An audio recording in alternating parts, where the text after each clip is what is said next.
मुझे पर्सनली ऐसा लगता है कि बच्चों को ये इन्फॉर्मेशन इसलिए चाहिए होती है, वो ये समझ सकें कि उनके जो मॉक टेस्ट के मार्क्स हैं वो उनको अभी तक कहाँ पे पहुंचा रहे हैं। 99.9 परसेंटाइल 272 पे जाना, it's a very very big deal.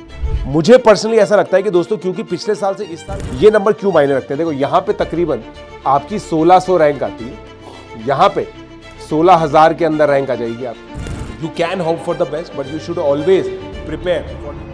Hi guys, कैसे हो आप लोग। दोस्तों, आज मैं इस वीडियो के थ्रू आप लोगों को बताऊंगा कि क्या आप टारगेट मार्क्स रख सकते हैं अपने जेईई मेन एग्जामिनेशन में अलग अलग परसेंटाइल्स के लिए।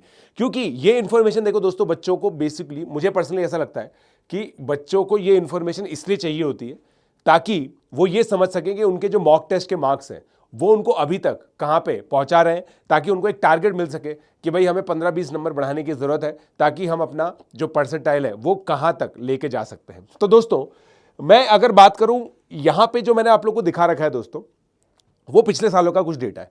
99.9 जो हाईएस्ट है ना, वो आप लोग को पता है दोस्तों 2023 में गई थी 272 पे। इससे ऊपर तो हाईएस्ट मैंने आज तक कभी देखा नहीं है दोस्तों। 99.9 परसेंटाइल 272 पे जाना, it's a very very big deal. ठीक है, अलग अलग शिफ्ट्स के अंदर होती है दोस्तों, आपको पता है ये चीज। तो बट पिछले साल है ना 260 पे अपना हाईएस्ट था और जो लोएस्ट था वो 214 नंबर था। तो ये आप लोग का 46 मार्क्स का रेंज है दोस्तों। अब अगर मैं इस साल की बात करूं, मुझे पर्सनली ऐसा लगता है कि दोस्तों, क्योंकि पिछले साल से इस साल कोई सरप्राइज नहीं है और अगर पेपर का लेवल सेम रहता है जैसा पिछले साल आया, तो ऑब्वियसली बच्चे क्योंकि प्रिपेयर्ड हैं इस बार, तो इस बार जो कट ऑफ्स हैं वो थोड़ी सी इंक्रीज कर सकती हैं। इसका मतलब ये जो नंबर है ना दोस्तों, this number may reach to 270 and the minimum also may increase to 224। तो आप 10-10 मार्क्स का जो इंक्रीज है वो आप अकाउंट करके चलिए, because this is the worst case. You can hope for the best but you should always prepare for the worst. तो मतलब अगर आपके 224 के ऊपर आ रहे हैं और अगर आपकी अच्छी शिफ्ट आ जाती है तो काफी चांस है कि आपके 99.9 परसेंटाइल आ सकते हैं। सेम गाइस, 99 परसेंटाइल है ना, सबसे मिनिमम जो गई है वो 220 नंबर पे गई है। 220 नंबर पे भी 99 परसेंटाइल गई है। सेम 27 जनवरी वाला जो 2023 का पेपर था उसी के अंदर, बट 2024 इनफैक्ट, सॉरी। तो अब यहां पे है ना दोस्तों, मेरे को पर्सनली ऐसा लगता है कि जो 99 परसेंटाइल है ना वो 215 तक ही जा सकती है। 220 जो बिल्कुल वहां हुआ था ना, वैसा तो कभी भी नहीं हो पाएगा। ठीक है, और सिमिलरली ये जो मिनिमम मार्क्स है ना, दिस शुड बी 180 160। तो अगर आप तकरीबन दोस्तों 200 मार्क्स लेकर के आ रहे हैं ना, आप ये मान के चलिए कि आप ऑलमोस्ट सेफ है 99 परसेंटाइल या उससे ऊपर लाने के लिए, अगर वो आप लोग का टारगेट है। तो दोस्तों, ये नंबर क्यों मायने रखते हैं। देखो यहाँ पे तकरीबन आपकी 1600 रैंक आती है, यहाँ पे 16,000 के अंदर रैंक आ जाएगी आपकी। 1600 रैंक के अंदर आपको बहुत अच्छे NITs वगैरह भी मिल सकते हैं। मैंने आप लोग के लिए एक वीडियो भी किया था दोस्तों, उस वीडियो पे आप लोग जाकर के देख सकते हैं। और इसके अलावा दोस्तों, यहाँ पे देखिए ये 95 परसेंटाइल का जो नंबर है, यहाँ पे आप मान के चलिए 155 आप लेकर के चलिए, जो वर्स्ट केस हो सकता है, मतलब जो अगर ईजीएस्ट ऑफ ईजिएस्ट शिफ्ट भी आई तो। और यहाँ पे ये नंबर को आप 110 ले सकते हैं। अब ये दोस्तों, ये नंबर मैंने इसलिए लिखा है क्योंकि ये जेईई मेन से एडवांस का क्वालिफिकेशन नंबर होता है। कुछ बच्चों का ये रहता है कि सर हम तो देखो क्या है ना, जेईई एडवांस के लिए प्रिपेयर कर रहे हैं, जेईई मेन के लिए हम लोग प्रिपेयर नहीं कर रहे हैं। तो बट अब जेईई एडवांस तो तभी दे पाएंगे ना जब आप जेईई मेन क्लियर करेंगे।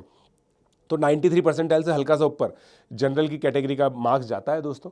तो आप यहाँ पे मान के चलिए कि आपको 100 मार्क्स तो वर्स्ट केस के अंदर लेकर के आना है, मतलब अगर अच्छा पेपर हुआ तो। और यही नंबर दोस्तों 140 भी हो सकते हैं।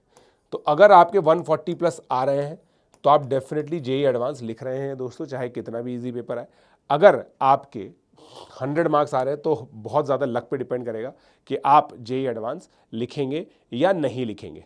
ठीक है, और बाकी दोस्तों देखो, किस परसेंटाइल पे क्या आप लोग की रैंक आ सकती है, उसके लिए हमारा एक रैंक प्रेडिक्टर है जो हमने डिस्क्रिप्शन में डाल रखा है।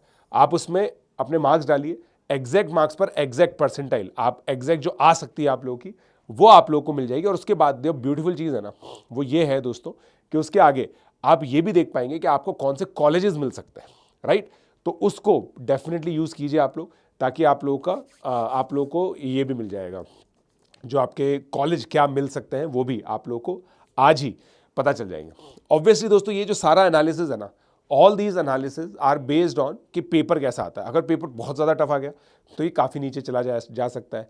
बट जिस तरह की चीज़ें हम लोग देख रहे हैं ना, और आप इस चीज़ को समझिए, द रीजनिंग बिहाइंड कि हम क्यों सोच रहे हैं कि इस बार कट ऑफ इंक्रीज करेगी, लार्जली सभी जगह पे यही बात चल रही है। क्योंकि आप अलग अलग जो गाइडलाइंस भी देखोगे ना सरकार की, सरकार क्या कह रही है कि भाई कोचिंग जो है ना वो 2 से 3 घंटे पर डे चलनी चाहिए। उसके अलावा इंक्रीजिंग अलाइनमेंट है टुवर्ड्स एनसीईआरटी। तो ये सब चीज़ें जेई एडवांस के लिए इरेलीवेंट है, बट जेई मेन के लिए बहुत ज़्यादा रेलेवेंट है। जेई मेन दोस्तों एक स्टैंडर्ड एग्जामिनेशन है जिसको सरकार चाहती है कि ऐसा बनाया जाए जिसको प्रिपेयर करने के लिए बच्चों को अपेरेंटली कोचिंग की कोई रिक्वायरमेंट नहीं होनी चाहिए। स्कूल स्टडीज से और थोड़ी सी 2-3 घंटे की एक्स्ट्रा स्टडीज से बच्चों का जेई मेन अच्छे से क्वालिफाई हो जाना चाहिए। इस कंक्लूजन पे तभी पहुंचा जा सकता है जब बच्चा बेसिकली मतलब तब ये ऐसा तभी हो सकता है जब पेपर थोड़ा सा इजी है। इसलिए पेपर दोस्तों वैसा का वैसा ही जैसा प्रेडिक्टेबल है वैसा ही आएगा। मैथमेटिक्स का लेंदी और कॉन्सेप्चुअल आएगा, और बाकी केमिस्ट्री के अंदर एनालिटिकल सवाल आते हैं आजकल स्टेटमेंट बेस्ड, और फिजिक्स के अंदर आप लोगों को दोस्तों ईजियर साइड पर देखने को मिल सकता है। तो ये दोस्तों एक एनालिसिस है। बाकी जैसा मैंने आपको बताया, आपके एक्यूरेट मार्क्स पर अगर आप देखना चाहते हैं तो डिस्क्रिप्शन पे जाइए, मार्क्स वर्सेस एक टूल बना रखा है हमने आपके लिए जिसमें आप ये भी देख सकते हैं कि आपका कॉलेज कौन सा है। Let's crack it.